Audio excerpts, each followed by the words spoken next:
Wakati mtarajiwa wako ana taarifa zote anazohitaji, umefuatilia na kushughulika pingamizi, hatua inayofuata ni kumsaidia mtarajiwa wako au prospect kufanya uamuzi.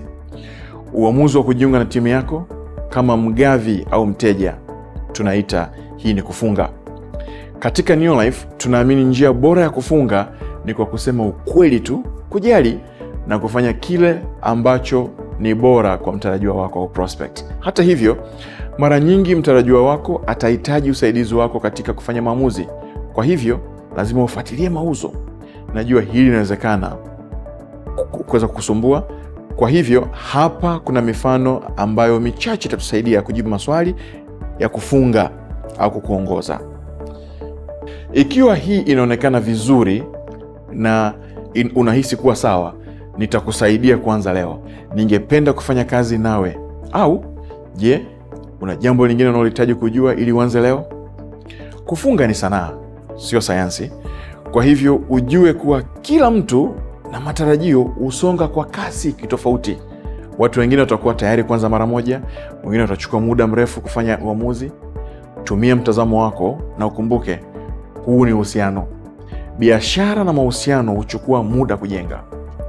Hapa kuna vidokezo vya muhimu vya kusaidia kufunga watu wanaofaa katika biashara yako kwa kuweka matarajio ya kweli. Kwa ajili ya biashara, hakikisha watu wanafahamu inachukua kazi na jitihada ili kufanikiwa, lakini utakuwa pale ili kuongoza na kuwasaidia njiani, kuhakikisha watarajiwa wako wana mawazo na kupata utajiri wa haraka, kwani hii ni hatari kwa sifa yako hata na yako pia. Kwa bidhaa, ndio, bidhaa zetu hufanya kazi vizuri sana, lakini matokeo pia yanategemewa mambo nje ya uwezo wako.